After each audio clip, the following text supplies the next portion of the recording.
Hello అండి, నమస్తే. అందరు బాగున్నారా? నేను మీ శైలజ. మనం ఎద్దనపూడి సులోచనారాణి గారు రచించిన ఋతువులు నవ్వాయి నవల చదువుకుంటున్నాం కదా. 5వ భాగంలో ఏం జరిగిందో చూద్దాం. విద్య ఇంటికి వచ్చేసరికి వరండాలో నల్లటి చెప్పులు మగవాళ్లవి కనిపించాయి. ఎవరొచ్చారు నాన్న? అక్కడ ఎవరు కనిపించకపోవటాన్ని చూసి అడిగింది. వసంత్ వచ్చాడమ్మా. నువ్వటు వెళ్ళావు, అతని రైలు దిగి వచ్చాడు, స్నానం చేస్తున్నాడు. విద్య లోపలికొచ్చింది. బాత్రూం తలుపులు తెరుచుకున్నాయి. వసంత్ తల మీద స్నానం చేసినట్లుగా ఉన్నాడు. తల తువాలుతో తుడుచుకుంటూ విద్యను చూడగానే ఆగిపోయి హాయ్ అన్నాడు. ఇదేంటి కబురు లేకుండా ఊడిపడ్డావు?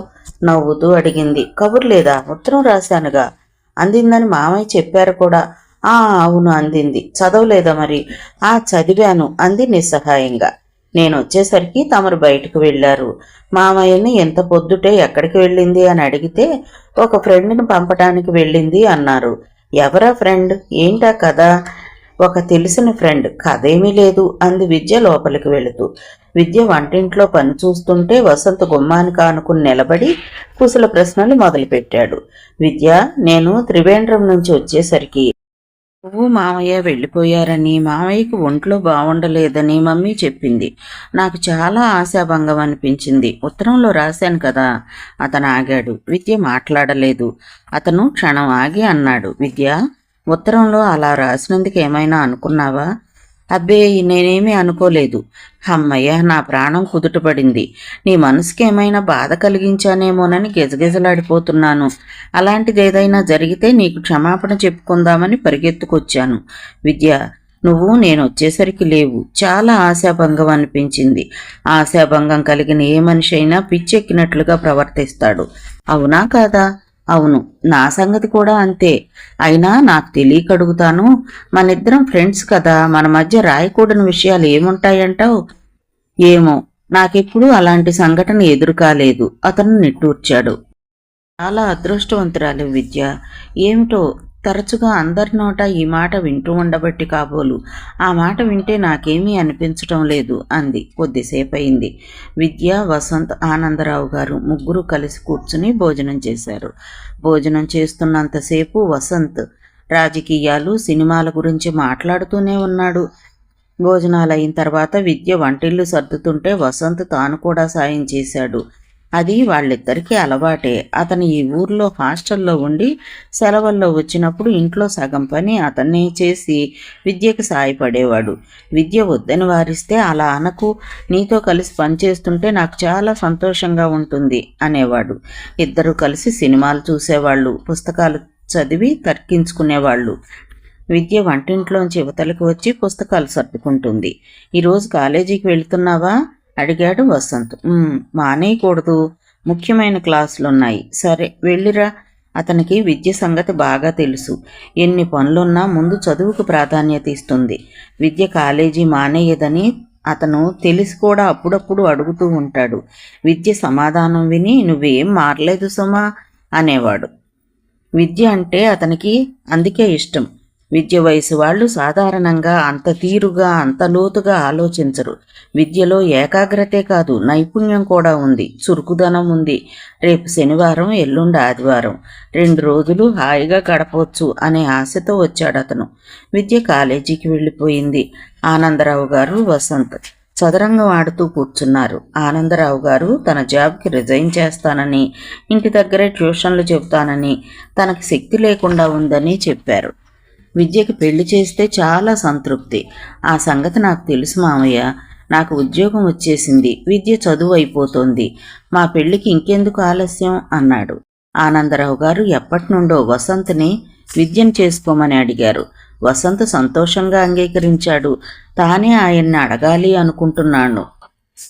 ఆ రోజు నుంచి ఇద్దరి మధ్య ఒక బంధుత్వం ముడిపడినట్లే వారిద్దరూ మరింత స్నేహితులయ్యారు. ఆనందరావు గారు అప్పుడే ఆనాడే వసంత్కి మనసులో మాట చెప్పేశారు. వసంత్, విద్య చాలా స్వతంత్ర భావాలు గల పిల్ల.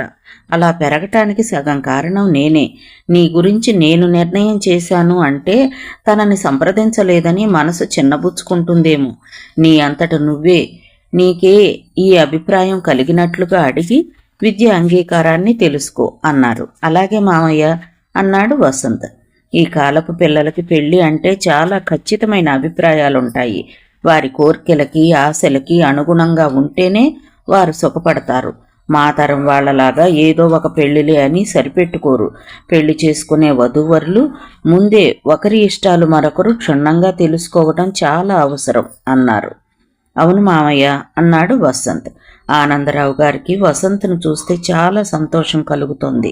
తండ్రికి అంత డబ్బున్నా అంత చదువున్నా కాస్తైనా అతిశయం లేదు. చిన్నప్పటి నుండి కలిసిమెలిసి తిరిగారు. వసంత్ విద్య ఒకరికొకరు బాగా తెలుసు. తను ఊరికే మాట వరుసకి అడగమని అన్నాడే కానీ విద్య ఎంతో సంతోషంగా ఒప్పుకుంటుందని ఆయనకు బాగా తెలుసు. ఎందుకంటే వసంత్ ఒక్కడే కాదు, ఆ కుటుంబంలో అతని తల్లి తండ్రికి కూడా విద్య అంటే ఇష్టమే. విద్యకి వాళ్ళంటే గౌరవం అభిమానం ఉన్నాయి. తనకి ఒక్కగానొక్క పిల్ల విద్య. ఈ విద్య కోసం తనకి అన్ని విధాలా అనువుగా ఉన్న కుటుంబం దొరకటం, పిల్లవాడు విద్యకి తెలిసినవాడు నచ్చినవాడు అవటం ఆయనకి ఇదంతా తన అదృష్టంగా అనిపిస్తుంది. ఈ రోజుల్లో ఆడపిల్లల పెళ్లి అంటే మాటలు కాదు. సాయంత్రం విద్య వచ్చింది. వసంత్ ఇంట్లోనే ఉన్నాడు. తన కోసం వేచి చూస్తూ పుస్తకం చదువుకుంటూ ఒక్కడే కూర్చుని ఉన్న వసంత్ని చూడగానే విద్య మనసుకి ఎలాగో అనిపించింది. నిన్న ముఖ్యమైన క్లాసులున్నా తాను కాలేజీకి వెళ్ళలేదు. ఈరోజు అంత ముఖ్యమైనవి లేకపోయినా వెళ్ళింది. ఇంట్లో వసంత్ ఒక్కడు ఉంటాడని, అతనికి బోరుగా ఉంటుందని విద్యకి బాగా తెలుసు. అయినా కాలేజీకి వెళ్ళింది. ఎందుకు? మనసేమిటో ఒంటరిగా ఉండాలని ఆరాటపడుతుంది. కాలేజీలో కూర్చుని యశ్వంత్ రాసిన ఉత్తరాలన్నీ చదువుకోసాగింది. అతని మాటలు ఒక్కొక్కటి గుర్తు చేసుకోసాగింది. గుర్తు చేసుకున్న కొద్దీ ఆనందం కలుగుతుంది. అతను ఎదురుగా ఉన్నట్లే ఉంది. అతను తన చేతిని చేతిలోకి తీసుకోవటం గుర్తొచ్చింది. అతని జ్ఞాపకాలతో కాలం ఇట్టే ఆగిపోయింది. సాయంత్రం ఇంటికి రాగానే వసంత్ నవ్వుతూ ఎదురొచ్చాడు. ఈరోజు వంట చేయటానికి వీల్లేదు, మనం బయట భోజనం చేద్దాం అన్నాడు. వద్దు వసంత్, నాన్నని వదిలిపెట్టి వెళ్ళాలి అంది. పాపం, నిన్న వెళ్ళినప్పుడు మనసు లోపలే అంది. సరే, అది నిజమే. వసంత్ అంగీకరించాడు. విద్య జడ వేసుకుంటోంది. వసంత్ ఆ గదిలోకి వచ్చాడు. విద్య, ఉత్తరం రాయాలి అంటూ పెన్ను కోసం వెతికి అక్కడ అల్మరాలో ఉన్న కాఫీ కలర్ పెన్ను తీసుకోబోయాడు. విద్య పరిగెత్తుకొచ్చింది. అది తీసుకుంటూ, అది యశ్వంత్ది, వద్దు అంది. అతను విద్య పరుగున వచ్చి ఆపిన తీరుకు ఆశ్చర్యపోయాడు. మరో పెన్ను ఇస్తూ అతని ముఖంలోని ఆశ్చర్యానికి సంజాయిషీగా, ఒకరిది నువ్వెందుకు తీసుకోవాలి, నాదిస్తాను అంటూ తాను నోట్సు రాసే పెన్నిచ్చింది. ఈ మాట వినగానే అతని ముఖం వికసించింది. కూర్చుని రాయసాగాడు. విద్య పనిలో ఉంది. వసంత్ విద్యను కూర్చోబెట్టి తన మనసులో మాట చెప్పటానికి సిద్ధమవుతూ ఆలోచించుకుంటూ కూర్చున్నాడు. ఇంతలో గోవర్ధన్ రావు గారి మనవడు పరిగెత్తుకొచ్చాడు. అక్క, మీకు బొంబాయి నుండి ఫోన్ వచ్చింది. నిజంగానా? విద్య చేస్తున్న పని ఆపి చెప్పులైనా వేసుకోకుండా పరిగెత్తింది. వసంత్ గదిలో అటూ ఇటూ పచార్లు చేశాడు. విద్య ఇంకా రాలేదు. పావుగంట పైగానే అయింది. బొంబాయి నుంచి ట్రంకాల్. ఎంతసేపు మాట్లాడ్డమా? అతను ఆనందరావు గారి దగ్గరకు వచ్చి, మామయ్య, ఈ యశ్వంత్ ఎవరు అని అడిగాడు. ఆనందరావు గారు యశ్వంత్ విపుల భర్తకి ఎలా బంధువు అవుతాడో చెప్పి విపుల కాపురం ఎలా చక్కదిద్దాడో అతను. విద్య దానికి ఎంత సంతోషించింది. అతన్ని భోజనానికి పిలిచి అతను పెంచిన తల్లికి బెనారస్ చీర కొనటానికి సహాయం చేయటానికి షాపుకు వెళ్లిన వైనం అంతా చెప్తున్నాడు. ఇంతలో విద్య రానే వచ్చింది. వసంత్కి విద్య మంచి మనసు బాగానే తెలుసు. స్నేహితురాలు కాపురం చక్కబడింది అంటే విద్య ఎంత సంతోషపడిందో కూడా అతను బాగానే గ్రహించగలిగాడు. వెతవది పెంచిన కుక్కపిల్ల కాలుకి కాస్త దెబ్బ తగిలితేనే విద్య ఎంత గొడవ చేసేదో. తాను కుక్కపిల్లని తీసుకువెళ్లి మందు వేయిస్తే తనతో ఆ మాట కృతజ్ఞతగా ఎన్నిసార్లు అందో. విద్య మనసులో సాటివారి పట్ల ఆదరణ అభిమానం అపారంగా ఉంటాయి. తన తల్లిదండ్రులకి విద్య నచ్చటానికి కూడా అదే ముఖ్యమైన కారణం. వసంత్ విద్యని యశ్వంత్ గురించి అడగలేదు.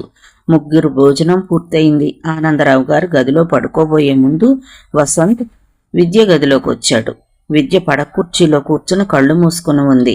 విద్య అతను పిలిచాడు. విద్య ఉలిక్కిపడి కళ్ళు తెరిచి చూసింది. భయపడ్డావా అడిగాడు. నువ్వు నిద్రపోలేదా అంది. నిద్ర రావటం లేదు. నీ గదిలో లైట్ కనిపించింది.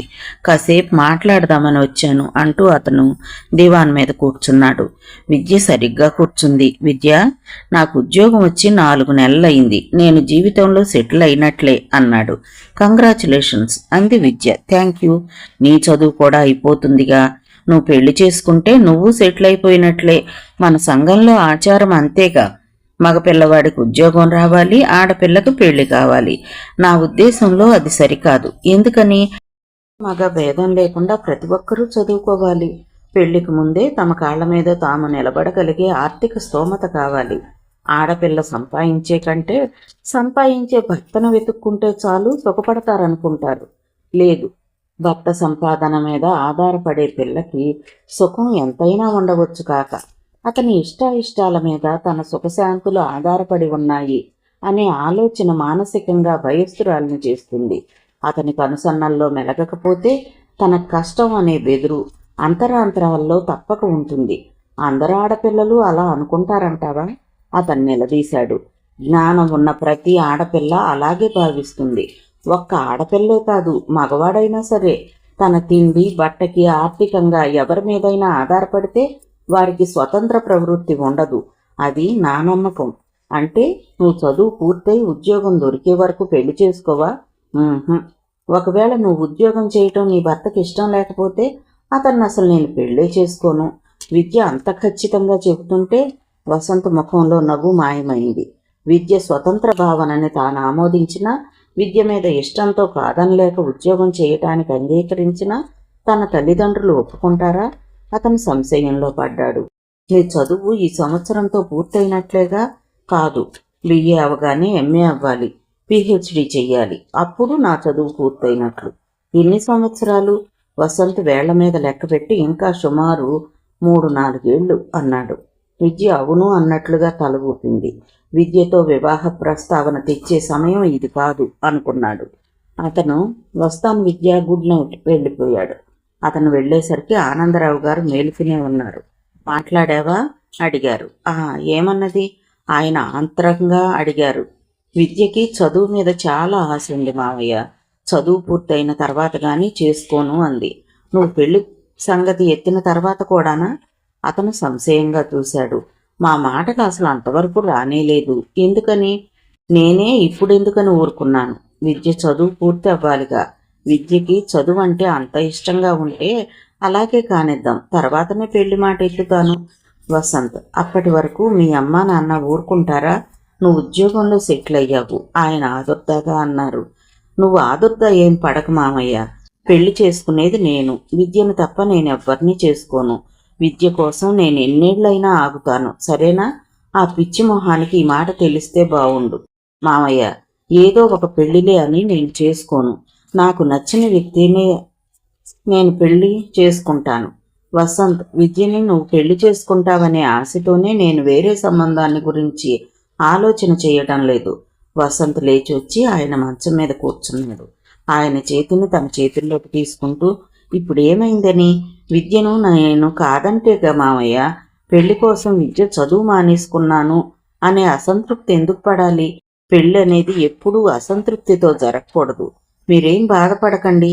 విద్య నా కాబోయే భార్య, సరేనా? ఈ విషయంలో అమ్మా నాన్నల మాట కూడా మీ తర్వాతనే, తెలిసిందా?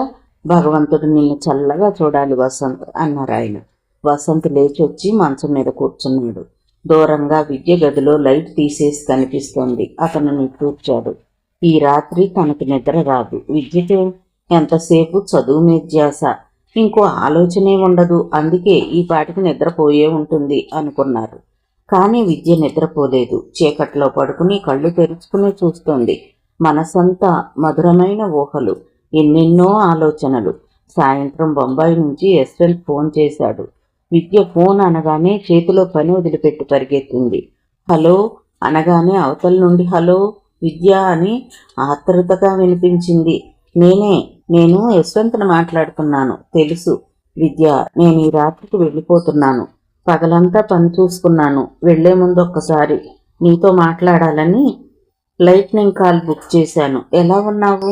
అతను ఆత్రంతో ఏకవచనం ప్రయోగిస్తున్నాడు. విద్యకి అలా పిలవటం ఎంతో సహజంగా అనిపించిందే తప్ప ఎబ్బెట్టుగా లేదు.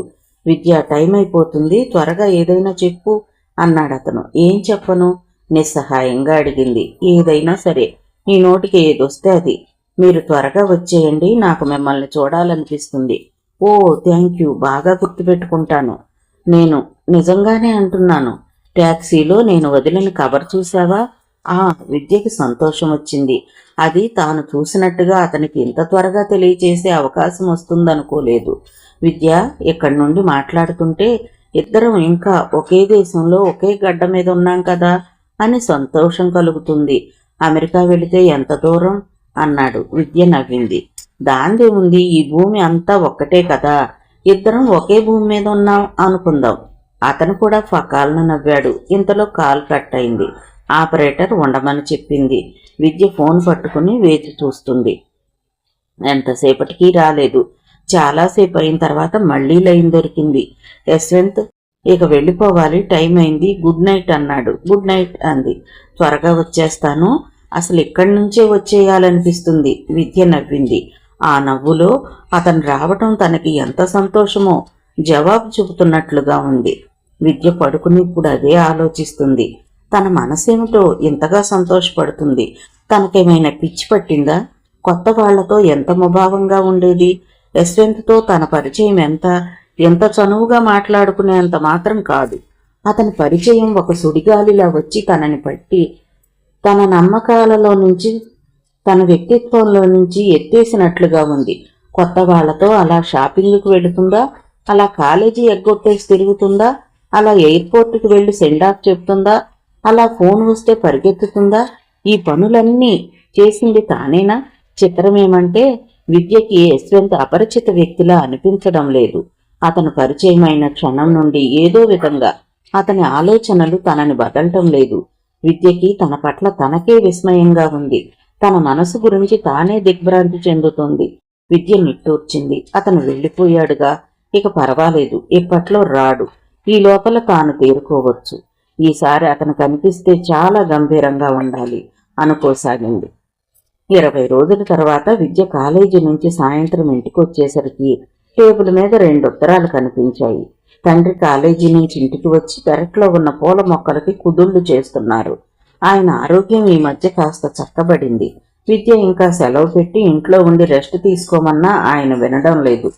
ఎలాగూ 4 నెలల్లో రిటైర్ అవుతాను కదమ్మా, అప్పుడు ఇక ఏకంగా విశ్రాంతే నాకు అంటూ కాలేజీకి వెళ్లసాగారు. విద్య కంటే ఆయనే ముందొచ్చేస్తారు. విద్య కోసం పెడతట్లో డికాషన్ వేసి ఉంచుతారు. విద్య కవర్లు తీసి చూసింది. ఒక ఫారిన్ కవరు యశ్వంత్ది, రెండోది వసంత్ది, బెంగళూరు నుంచి. విద్య గదిలోకి వెళుతుంటే పెరట్లో నుంచి ఆనందరావు గారు, అమ్మా నీకు ఉత్తరాలు వచ్చాయి, టేబుల్ మీద పెట్టాను అని కేక పెట్టి చెప్పారు. చూశాను డాడీ అంది. విద్య చెప్పులైనా వదలకుండా తన గదిలోకి వచ్చి వసంత్ రాసిన ఉత్తరాన్ని పక్కన పడేసి యశ్వంత్ రాసిన కవర్ చించి చూసింది. నీలం రంగు కాగితం మీద యశ్వంత్ దస్తూరి చిన్న అక్షరాలతో కుదురుగా అందంగా ఉంది. అందులో ఇలా ఉంది: డియర్ విద్య, నీకు ఈ ఉత్తరం రాయకుండానే నేను ఇండియా వచ్చేయగలను అనుకున్నాను. కానీ ఎంత ప్రయత్నించినా కుదరలేదు. ఇక్కడ పనులు అలాంటివి. నిజం చెప్పాలంటే అవి పనులు కాదు. నా పెంచిన తల్లి నన్ను ఇక్కడ బిగించటానికి అల్లిన ఉరితాళ్ళు. ఆవిడ పనులు వదిలేసి నేను ఇండియా రాలేను. అక్కడి నుంచి అమ్మ ఒక్కసారి వచ్చి వెళ్ళమని, డాడీకి రెండోసారి పెరాలసిస్ అటాక్ వచ్చిందని కేబుల్ పంపింది. రాకపోతే ఆమె ఏడుస్తుంది. ఎవరి కన్నీళ్లు తొడవాలి? నాకు మతిపోతుంది. నా మనసు ఇద్దరికీ న్యాయం చేయాలని ఆరాటపడుతుంది. ఇద్దరికీ ఆసరా అవ్వటం నా ధర్మం అనుకుంటాను. ఒక్కోసారి ఆలోచిస్తే నేను సరిగా ఏం చేయాలో తోచటం లేదు. ఇంత ఆలోచనలతో ఈ వేదనలో మీరు రోజు ప్రతి సమయం గుర్తుకు వస్తారు. మీ జ్ఞాపకాల్లో ఎంతో హాయి ఉంటుంది. మీరెలా ఉన్నారు? మీకేం, హాయిగా చదువుతూ మీ నాన్నగారితో చదరంగం ఆడుతూ ఉంటారనుకుంటున్నా. ఎంత అదృష్టవంతులు! నాకు మీ ఇల్లు, మీ ఇంట్లో మీ గది, ఆ గదిలో పడకుర్చీ, అక్కడ కూర్చుని చూస్తే కిటికీలో నుంచి కనిపించే పచ్చని చెట్లు, ఇవే మాటిమాటికి గుర్తుకొస్తాయి. నేను అసలు ఇంకా అక్కడే కూర్చుని విశ్రాంతి తీసుకుంటున్నట్లుగా, నా శరీరం మాత్రమే అమెరికా వచ్చి ఈ పనులు చక్కబెడుతున్నట్లుగా అనిపిస్తుంది. ఎంత పిచ్చి ఊహ కదూ. ఇన్నాళ్ళు నేను ఇల్లంటే ఇటుకలు సిమెంట్ కలిసిన గోడలు కిటికీలు దర్వాజాలేగా అనుకునేవాణ్ణి. మీ ఇంట్లో ఉన్నప్పుడు అనిపించింది ఇల్లు అంటే ఇటుకలు సిమెంట్ కలిపిన గోడలు కిటికీలు దర్వాజాలు మాత్రమే కాదు. ఇల్లు అంటే ఓ చల్లని చోటు, మనిషికి సుఖాన్ని ముఖ్యంగా శాంతిని ఇచ్చే చోటు. ఆ విలువ ఆ ఇంటికి ఎలా వస్తుంది? ఆ ఇంటిని చూసే ఒక వ్యక్తి వల్ల. ఆ వ్యక్తి స్త్రీ అయి ఉండాలి. మగవాడికి ఇల్లును చక్కదిద్దే స్థిమితం తెలివితేటలు ఓర్పు ఎక్కడో అవి అతని జన్మలో రావు. స్త్రీ వల్లనే సిమెంట్ గోడలు కిటికీలు దర్వాజాలున్న ఇల్లు అనేది స్వర్గంగా శాంతిధామంగా మారుతుందని మీ పరిచయం వల్ల తెలుసుకున్నాను. ప్రతి స్త్రీ వల్ల కూడా ఇల్లు స్వర్గంగా మారే పద్ధతి రాదు. కొందరి వల్లనే సాధ్యమవుతుందది. సంస్కారం సౌజన్యం నాది అనే వ్యక్తిగత ఇష్టం ఉండటం వల్లనే స్త్రీ ఇల్లుని శాంతిదేవిగా మార్చగలుగుతుంది అనుకుంటాను. ఇంతకీ చెప్పొచ్చేదేమిటంటే, ఈ సుదీర్ఘ ఉపన్యాసానికి మూల కారణం ఏమంటే, నాకు ఇల్లు అంటూ ఏర్పడితే అలాంటి ఇల్లు కావాలి అనుకుంటాను. నేను పెళ్లిని గురించి మాట్లాడుతున్నాను. 5 సంవత్సరాలుగా ఇటు పెంచిన అమ్మ, అటు నా కన్న తల్లిదండ్రులు నాకు పెళ్లి చేసే వేటలో ఉన్నారు. మన దేశంలో మగపిల్లల సంగతి మీకు తెలుసుగా. ఆడపిల్లల కంటే అధ్వాన్నం. చదువుకుంటారు, ఉద్యోగాల్లో స్థిరపడి స్వతంత్ర ప్రతిపత్తి ఉంటుంది. అయినా పెళ్లి కోసం తల్లిదండ్రుల మీదనే ఆధారపడతారు. నేను చిన్నప్పటి నుండి ఇక్కడే పెరగటం వల్ల ఇక్కడ అలవాట్లు రావలసిందే. కానీ మా మదర్ ఉందే, ఆవిడ వేషభాషల్లో అంత అధునాతనం. కట్టు బొట్టు ఇక్కడివి సొంతం చేసుకుంది. మ్యాక్సీ వేసుకుంటుంది, జుట్టు బాబ్ చేయించుకుంది, 10 మందిలో తిరుగుతుంది. కానీ శనివారాలుంటుంది, మన పండగలు శ్రద్ధగా చేస్తుంది. మా డాడీ పోతే కర్మ అంతా మన పద్ధతిలో చేయించింది.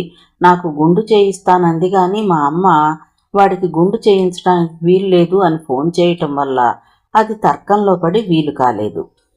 ఇక్కడ మా పెంపుడు మదర్కి అక్కడ మా అమ్మకి గాని నేను మాటల్లో ఎప్పుడూ ఎదురు చెప్పను, తర్కించను. వాళ్లతో ఘర్షణకి దిగను. నేను కోరుకున్నది చేసేస్తాను. ఇది నాకు అలవాటైపోయింది. పెళ్లి విషయంలో కూడా నాకుగా నచ్చే అమ్మాయి కోసం నేను గత 4 ఏళ్లుగా వెతుకుతున్నాను. ఈ మధ్యనే అనుకోకుండా ఒక అమ్మాయి కలిసింది.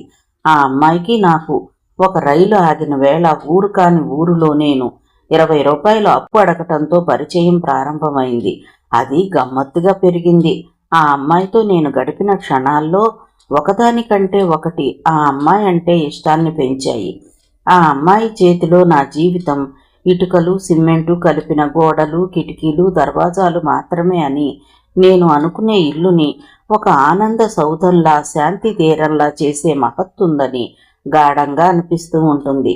నాకు ఇంత గాఢంగా అనిపించిందంటే అదే ఖచ్చితంగా నిజమై ఉండాలి. ఎందుకంటే నేను బిజినెస్ మ్యాన్ని. ఒకసారి పరిచయంతో ఎదుటివారి ప్రభావం అద్దం మీద చూసినంత క్షుణ్ణంగా కనిపెట్టగలగటం చిన్నప్పటి నుండి వ్యాపార రీత్యా అలవడింది. విద్య, నేను మీకు మన పెళ్లి గురించి ప్రతిపాదిస్తున్నాను. ఇది చాలా త్వరగా జరిగిపోతుందంటారా? నా గురించి మీకు ఏం తెలియదు అంటారా? మీరు ఎంక్వైరీ చేసుకోండి. 6 నెలలు టైం ఇస్తున్నాను. జీవితంలో ప్రతిదీ చాలా త్వరగా అతి త్వరగా జరిగిపోవాలి. లేకపోతే భగవంతుడు మనకిచ్చిన ఈ కొద్ది జీవితంలో అనుకున్నవన్నీ ఆశించినవన్నీ అనుభవించలేం. మనం కాలంతో సమఉజ్జీలుగా పరుగులు తీయాలి. లేకపోతే లాభం లేదు. ఇదేం చిత్రమో, మనిషికి జీవితంలో సౌకర్యాలు పెరిగిన కొద్దీ జీవితంలో సుఖాన్ని అనుభవించే సమయం మరీ తగ్గిపోతూ ఉంటుంది. నా వరకు నేను చెప్తాను. నేను సోమరిపోతును కాను. టైంని ఖచ్చితంగా పాటిస్తాను. ఉదయం త్వరగా లేస్తాను. రాత్రివేళ ఆలస్యంగా పడుకుంటాను. అయినా నేను చేయాల్సిన పనులు అనేకం మిగిలిపోతూనే ఉంటాయి. దీనికి అంతెక్కడో తెలియటం లేదు. చేయాల్సిన వ్యాపారం, తీర్చాల్సిన బాకీలు, నిర్వర్తించాల్సిన బాధ్యతలు ఎప్పుడూ నా మీద మేరు పర్వతంలా పెరిగిపోతూనే ఉంటాయి. నాకు విశ్రాంతి ఎప్పుడు వస్తుందో, నా బాధ్యతలు ఆలోచనలు ఎవరైనా పంచుకుంటే బాగుండు అనిపిస్తుంది. విద్య, నా గురించి చెప్తున్నాను. నేను MBA పాస్ అయ్యాను. నాకు 2 రకాలుగా, అంటే ఇక్కడ అమెరికాలో పెంచిన తండ్రి, ఇక్కడ ఇండియాలో కన్న తండ్రి వ్యాపారాలు, ఆర్థిక సమస్యలు, వారి బాధ్యతలు నాపై ఉన్నాయి. నా ఆరోగ్యం మంచిది. సుస్థితో 4 రోజులు లేవకుండా మంచాన పట్టడం అంటే ఏమిటో నాకు తెలియదు. నాకు ఫ్రెండ్స్ ఇష్టం. వారి కుటుంబాలకు సమస్యలు సుస్థిలు వస్తే నేనే పెద్దరికం వహిస్తాను. నేనెక్కడ సెటిల్ అవుతానో నాకే తెలియదు. నాకు 2 పిల్లల కంటే ఎక్కువ ఉండాలని లేదు. ఎందుకంటే ఈ రోజుల్లో పిల్లలు ఎంత ఖరీదైన ఇష్టమో వ్యాపారవేత్తగా నాకు తెలుసు. నాకు భోజనం పట్ల పెద్ద పెద్ద ఇష్టాలు లేవు. ఆకలి బాగా వేస్తుంది. ఆ టైంకి తినటానికి ఏదైనా దొరికితే చాలు. ఇక నా ఇష్టాలు, ఎవరైనా నన్ను మోసగిస్తే వాళ్ళని చంపేస్తాను. నన్ను అనుమానిస్తే వారి చుట్టుపక్కల లేకుండా పారిపోతాను. నా పరువు కానీ నా డబ్బు కానీ ఉపయోగించుకోవాలని చూస్తే వాళ్ళని నానా ఇబ్బందుల్లో పెట్టి తమాషా చూస్తాను. నేను స్నేహానికి ప్రాణమిస్తాను. ఒకరి డబ్బుకు ఆశపడను. నా డబ్బు ఇంకొకరికి అనవసరంగా ఇవ్వను. ఈ ప్రపంచంలో మనిషికి సాటి మనిషి ఎంత ముఖ్యమో డబ్బు కూడా అంతే ముఖ్యం అని నమ్ముతాను. మనం అమితంగా ప్రేమించే సాటి మనిషి ఇష్టపడే డబ్బు కూడా మనల్ని నిలువునా ముంచేస్తాయని కూడా తెలుసు. ఇది నా గురించిన వివరాలు. మీకు ఇంకా అనుమానాలుంటే రాయండి. మిమ్మల్ని నువ్వు అని పిలిస్తే నాకేమిటో చాలా హాయిగా ఉంది. మీరు ఏమీ అనుకోరనే అనుకుంటున్నాను. పెళ్లి గురించి నా అప్లికేషన్కి సమాధానం రాయండి. మీకు 20 సంవత్సరాలు వచ్చాయనుకుంటున్నాను. పెళ్లికి ఇప్పటికే కొంతమంది మీకు అప్లికేషన్లు పంపుండొచ్చు. నేను ఒక్కడినే అనే అహంగాని, ఇంతవరకు మిమ్మల్ని ఎవరూ అడిగి ఉండరు అనే గుడ్డి నమ్మకం కానీ నాకు లేవు. ఒక విచిత్రమైన అనుభూతి చెప్పనా? ఈ ఉత్తరం ఇలా కూర్చుని రాస్తుంటే మీ ఇంట్లో మీ ముచ్చటైన గదిలో ఆ పడక కుర్చీలో కూర్చుని నాకెదురుగా కూర్చుని శ్రద్ధగా వింటున్న మీతో మాట్లాడుతున్నట్లే ఉంది. విద్య, మీరు నాకు అన్ని వేల మైళ్ళ దూరంలో ఉన్నట్టుగా లేనేలేదు. నా దగ్గరే ఉన్నట్లుగా ఉంది. చెయ్యి చాచి మీ చెయ్యి అందుకోవాలనిపిస్తుంది. నేనెంత రాశాను. మీకు ఇంకో ముఖ్యమైన విషయాన్ని గురించి రాయలేదు. జీవితంలో ఆడపిల్లలు ఇంతవరకు ఎవ్వరూ రాలేదా అని మీకు అనుమానం వస్తుందేమో. నిజం చెప్తాను. మార్గరెట్ అనే అమ్మాయి ఉంది ఇక్కడ. మా మదర్ స్నేహితురాలి కూతురు. ఆ అమ్మాయి నేను కలిసి తిరిగాం. మా మదర్కి నేను మెజ్జీని చేసుకుంటే చాలా ఇష్టం కూడా. కానీ నాకే ఇష్టం లేదు. మెజ్జీని నేను సుఖపెట్టడం చాలా కష్టం. వాళ్ళ పద్ధతులు వేరు, అభిప్రాయాలు ఇష్టాయిష్టాలు వేరు. అందుకే పెళ్లి ప్రసక్తి రాకుండా జాగ్రత్త పడ్డాను. నాకు ఇంట్లో నాది అనే ఓ లోకం ఏర్పరచగల వ్యక్తి భార్యగా కావాలి. నాకు ఆ వ్యక్తి మీరేననిపించింది. అది సంగతి. ఇక ఈ విన్నపం మీకు పంపించి మీ జవాబు కోసం ఎదురు చూస్తాను. మీ జవాబు వచ్చే వరకు నేను చాలా అస్థిమితంగా ఉంటాను. మీ మనసులో ఉన్న ఆలోచనలు, భయాలు, అనుమానాలు నిస్సంకోచంగా బయట పెట్టండి. వాటికి నేను సరైన సమాధానం చెప్పగలిగితేనే ఇక్కడికి వస్తాను. మన ఇద్దరికీ ఒకరి గురించి ఒకరికి చెప్పే మధ్యవర్తులు అయిన పెళ్లి పెద్దలు ఎవ్వరూ లేరు. మనమే సూటిగా మాట్లాడుకోవాలి. మీ జవాబు కోసం ఎదురు చూస్తూ ఉంటాను. వెంటనే వివరంగా ఉత్తరం రాయండి. Good night. ఈసరికి మీరు హాయిగా నిద్రపోతూ ఉంటారనుకుంటా. Sweet dreams. యశ్వంత్. విద్య ఉత్తరం చదవటం ముగించి గోడకి తల ఆనించి కూర్చుంది. విద్యకి ఉత్తరం చదివినట్టుగా లేదు. యశ్వంత్తో చాలాసేపటి నుండి ఎదురుగా కూర్చుని మాట్లాడుతున్నట్లుగా ఉంది. ఇద్దరి మధ్య ఎన్ని వేల మైళ్ళ దూరం, కానీ ఒకరికి ఒకరు దగ్గరగానే ఉన్నట్లుగా ఉంది. ఇద్దరి మధ్య ఆ దూరం ఉన్నట్టే గుర్తుకు రావడం లేదు. అదేంటమ్మా చీకట్లో కూర్చున్నావు? ఆనందరావు గారు వచ్చి లైట్ వేశారు. ఆ రాత్రి భోంచేస్తుంటే తండ్రి వసంత్ దగ్గర నుండి ఉత్తరం వచ్చిందిగమ్మా. ఏమని రాశాడు అని అడిగాడు. విద్య తడబాటుగా చూసింది. అసలు ఆ ఉత్తరం వచ్చింది అనే ధ్యాసే లేకుండా పోయింది. ఏం లేదు డాడీ, అంతా కులాసాగానే ఉన్నారట అంది. అలాగా అన్నారాయన. విద్య తనకి చెప్పటానికి ఇష్టపడటం లేదు అనుకున్నారాయన. విద్య యశ్వంత్కి జవాబు రాసింది. యశ్వంత్, మీ ఉత్తరం అందింది. ఇప్పటికి కనీసం 1000 సార్లైనా చదువుంటాను. రోజు వీలు దొరికినప్పుడల్లా ఆ కాగితాలు ముందు పెట్టుకుని చదువుతూ కూర్చుంటాను. చదివిన కొద్దీ చదవాలనిపిస్తుంది. ఆ అక్షరాలలో కనిపిస్తున్న మీ వ్యక్తిత్వాన్ని శోధించి దాని మంచి చెడులు పరీక్ష చేయాలనిపిస్తుంది. ఎదుటివారి వ్యక్తిత్వపు నాణ్యతని పరీక్ష చేయటంలో మీకున్న నైపుణ్యం నాకు లేదేమో, కానీ నా పద్ధతులు నాకున్నాయి. విషయం నాకు అర్థమైనంత వరకు మీకు తొందరపాటు కాస్త ఎక్కువ. మీకు కావలసిన విషయాల్లో నిర్మోహమాటంగా ప్రవర్తిస్తారు. డబ్బు గురించి, మనుషుల గురించి మీకు ఖచ్చితమైన అభిప్రాయాలున్నాయి. మీకు ఏదైనా కావాలనిపిస్తే దానిని పొందటం కోసం అనవసరమైన ఆలస్యాలు చెయ్యరు. మీ ఇద్దరు తల్లుల మధ్య మీరు నలిగిపోతున్నారు. ఎక్కడ స్థిరపడాలో తెలియని అయోమయంలో ఉన్నారు. మీది అనే ప్రపంచాన్ని మీరు కల్పించుకోవడానికి తహతహలాడుతున్నారు. మీ మనసును క్షుణ్ణంగా అర్థం చేసుకునే అమ్మాయి మీకు తోడుగా కావాలని ఆకాంక్షిస్తున్నారు. మిమ్మల్ని గురించి నాకు అర్థమైంది ఇది. పెళ్లి గురించి మీ అప్లికేషన్ దాచిపెట్టాను. మీరన్నది నిజమే. ఇదివరకే నా దగ్గర ఈ అప్లికేషన్ల జాబితా ఉంది. నేను వాటిని చూడనైనా చూడలేదు. ఎందుకంటే నాకు పెళ్లికి ముందు చదువు పూర్తయి ఆర్థికంగా నేను స్వయం ప్రతిపత్తితో నిలబడాలి. ఆ తర్వాత కానీ పెళ్లి మాట నా ఊహకి రానివ్వదలుచుకోలేదు. సందర్భం వచ్చింది కాబట్టి చెబుతున్నాను. పెళ్లి విషయంలో నాకు కూడా కొన్ని ఖచ్చితమైన అభిప్రాయాలున్నాయి. నేను మా నాన్నకు ఒక్కదాన్నే. ఆయన్ని విడిచి నేను ఈ ఊరు కాదు కదా, కనీసం ఈ ఇల్లు విడిచి కూడా రాలేనేమో. నా జీవితంలో మొట్టమొదటి ప్రాధాన్యత మా డాడీ. నాతో పాటు ఆయన్ని భరించగలిగే వాళ్లే నాకు భర్తగా రావాలి. నాకు భర్త నుంచి డబ్బు అవసరం లేదు, ప్రేమాభిమానాలు కావాలి. ఇద్దరూ జీవితం అంతా తోడు నీడగా కష్టసుఖాలు పంచుకుంటూ ఈ జీవనయాత్ర సరదాగా ముగించేయాలి. ఇవి నా అభిప్రాయాలు. మీరు ఇక్కడకు వచ్చినప్పుడు ఇవన్నీ వివరంగా మాట్లాడటానికి నాకేం అభ్యంతరం లేదు. మీరన్నది నిజమే. నాకు కూడా మీరు దూరంగా ఎక్కడో ఉన్నట్లుగా లేనేలేదు, నా దగ్గరే ఉన్నట్లుగా ఉంది. మీరు నన్ను నువ్వు అని పిలవండి, నాకు అదే బాగుంది. నేను మిమ్మల్ని నువ్వు అని అలవాటు చేసుకోవడానికి ప్రయత్నిస్తాను. జవాబు వ్రాయండి, ఎదురు చూస్తూ ఉంటాను. విద్య ఉత్తరం కవర్లో పెట్టి అంటించి అడ్రస్ రాసింది. ఇంతలో ఫోన్ వచ్చిందంటూ కుర్రాడు రానే వచ్చాడు. విద్య పరిగెత్తింది. యశ్వంత్ ఫోన్ చేశాడు.